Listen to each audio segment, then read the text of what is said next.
আসসালামু আলাইকুম।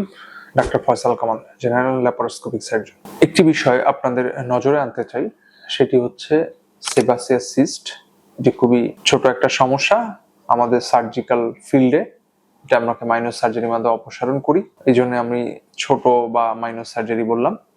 সো ব্যাপারটা হচ্ছে সেবাসিয়াস সম্পর্কে গুরুত্বপূর্ণ কয়েকটি কথা আমি সংক্ষেপে 4-5 লাইনে বলবো, অবশ্যই মাথায় রাখবেন। যদিও এর আগে আমি পূর্বের ভিডিওতে সেবাসিয়াস সম্পর্কে বিশদভাবে বলেছি এবং বেশ ভিউ ভালো হওয়ার কারণে প্রচুর লোকজন আমার সাথে যোগাযোগ করেছেন এই ব্যাপারে। সো ধন্যবাদ আপনাদেরকে, এবং আশা করি যারা এসেছেন সবাই ভালোভাবে সেবাটা পেয়েছেন।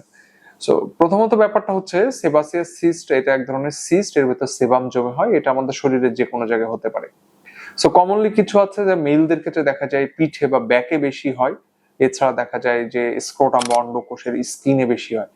সো এটি অন্ডকোষে হলে যেমন বিরক্তিকর বা বদারিং, এবং এটা অন্ডকোষে যখন হয় তখন একের অধিক, আমি এমনও পেয়েছি আমার রোগীর ক্ষেত্রে একটা অন্ডকোষে দেখা যায় মিনিমাম 30 থেকে 40টা আছে, কারো 50টা আছে, কারো 10টা আছে, কারো 5টা আছে। মানে এটা খুবই বাজে একটা ব্যাপার এবং বাজে ফিলিং।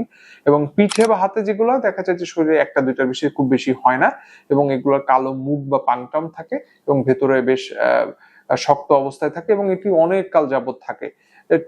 এবং এটি দেখা যায় যে একটা সময় ইনফেকশনের মাধ্যমে এটা আমাদের সামনে হাজির হয়, কারণ কেউ এটা নোটিস করে না, এবং এটা থেকে অনেক সময় চাপ দিলে সাদা সাদা অনেক সময় ডার্টি থিংস বের হয় বা ময়লা বের হয়।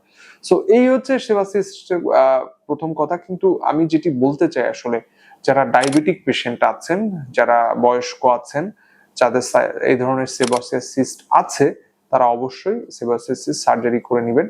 কারণ সেবাসিয়াস সিস্ট আপনার ডায়াবেটিক পেশেন্টদের ইনফেকশনের প্রবণতা অনেক বেশি, এবং এটা আমরা ইনভেরিয়েবলি পেয়ে থাকছি। এবং এটা ইনফেকশন হলে সবচেয়ে বড় যে প্রবলেমটা, লাল হয়ে যায়, ফুলে যায়, ব্যথা তৈরি হয়, এবং যদি পুঁজ তৈরি হয় তাহলে দেখা যায় আমরা সেবাসিয়াস সিস্টটা ওই মুহূর্তে কেটে আমরা সেলাই দিতে পারি না। সো সেক্ষেত্রে দেখা যায় অনেকদিন ড্রেসিং করতে হয়, মাংস ফিল আপ করতে হয়, ডায়াবেটিস ঠিক করতে হয়, এবং একটা পুরো একটা হ্যাসেল বা টার্মোয়েলের মধ্যে যেতে হয় একটা ছোট সার্জারির জন্য।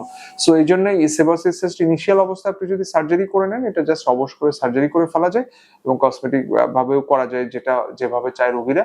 এবং রোগী দেখা যায় সার্জারি করে দিলাম, 5-7 দিনের মধ্যে আমরা সেলাই টেলাই কেটে দিলাম, এবং কমপ্লিটলি ফাইন, এবং ইনফেকশনের ঝুঁকিটাও থাকলো না।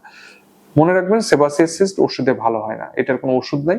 সো যারা হার্বাল, হোমিওপ্যাথি ক্ষেত্রে বিভিন্ন রকম খাচ্ছেন, ট্রাই করছেন, প্লিজ এটা করবেন না, কারণ এটাতে আসলে কোনো উপকৃত হবেন না। সো আজব কালক সেবাসিয়াসের ইনফেকশনের ঝুঁকি থাকে, এই জন্য সেবাসিয়াস সিস্ট শরীরে না রাখাই ভালো। সো ধন্যবাদ সবাইকে, ভালো থাকবেন। আসসালামু আলাইকুম।